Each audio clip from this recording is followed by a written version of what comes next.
Welcome to Deep in the Stripes, the Sick Podcast, Sick Bengals podcast. I am your host, Elise Jesse. If you followed us along on social media, you know that last week we were hustling. We were doing as many interviews as possible. And one of my favorite interviews came from Mike Golic because, as you know, he is a huge fan of Notre Dame. And the Cincinnati Bengals took Al Golden, their defensive coordinator, took him right from the Irish, brought him right back to Cincinnati. I mean, he never sold his house in Cincinnati, so it's kind of like they were borrowing Al Golden for a little bit. That's how I look at it. But I was able to talk to Golic about that a little bit, and this was our conversation. I really hope you guys enjoy it. Turn up your volume. Because you're about to listen to The Sick Podcast. Deep in the Stripes with Elise Jesse. From 31 yards, McPherson. And Cincinnati is heading to the Super Bowl. They did it. They beat Mahomes at home. Wow, Joe Burrow. No way. The sickest Cincinnati Bengals podcast. It's gonna be sick. Mike Golic, we're going to just get right to the chase because I know you're salty about this. We did steal your defensive coordinator, Al Golden. But Cincinnati had to, and you understand why, right? Yes, I understand why. I can't believe that Cincy didn't do more work on the defense coming into the season, quite honestly. And it costing, my Fighting Irish.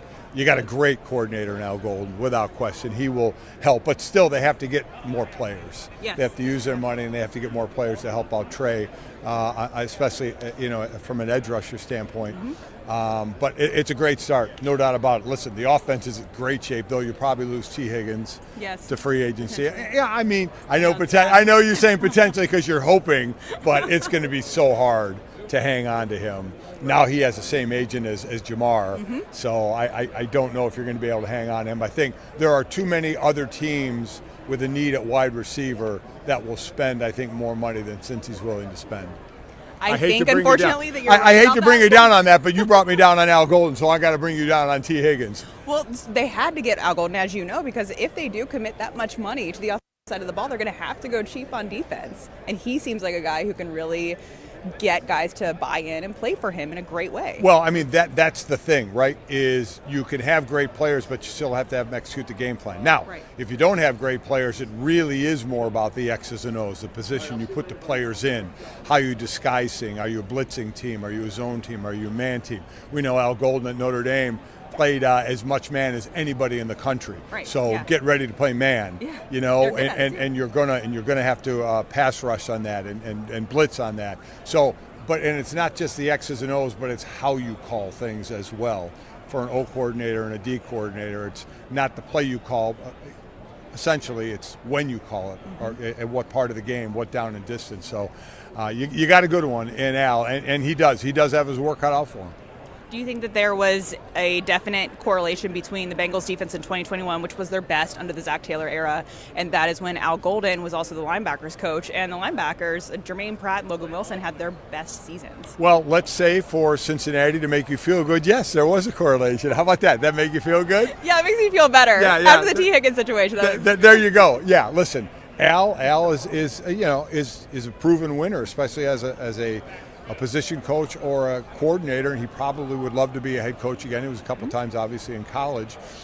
Maybe that's his goal. I don't know what his goal is, but to have him and to help that side of the ball, and you're right, with the money, not a ton to spend, got to be smart in free agency, got to be smart in the draft, but you have to build up that side of the ball because as much as it's an offensive game now, defense is still obviously so important. You saw last year with Kansas City winning 2 in a row, they won it. Their defense played better than their offense most of the year. Yeah, and I think the Bengals would be in a much favorable position later on in the season if their defense was actually able to tackle, be in the right position to make those tackles, and maybe execute the game plan a little bit better mentally. That's my opinion. You from your lips, I mean, that's pretty much it, right? it put too much. There wasn't enough complementary football. Put too much pressure on the offense to have to outscore the opponent. People are always like, "What do you mean outscore? You always try to outscore." No, I mean outscore 35-34. High-scoring games because you know you have to score because your defense is going to give up points. Got to be more complementary football.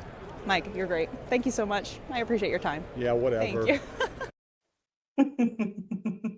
Mike Golic is so funny. We appreciate him taking the time to just chat with me. And you will notice that he mentioned Tee Higgins. And one of the things that he said was that it will be hard to hold on to him because other teams are going to spend more money than Cincinnati is willing to spend. So the fact that he was saying that, a week and a half ago, 10 days ago or so, and, my friend James Rapine, he releases the information yesterday that the Cincinnati Bengals do plan on tagging Tee Higgins before he can hit the market, which is the smartest plan. I know that there are some people that are upset about that information coming out. The tag window starts today at 4 p.m. And goes until March 4th. So for me, I think that this was something that I was just anticipating them to tag T if they couldn't come up with a deal that worked for both sides. So under the tag, T would make $26 million. And I think the goal for the Cincinnati Bengals and for Tee Higgins is to work together to figure out a contract that is suitable for both and makes both sides happy.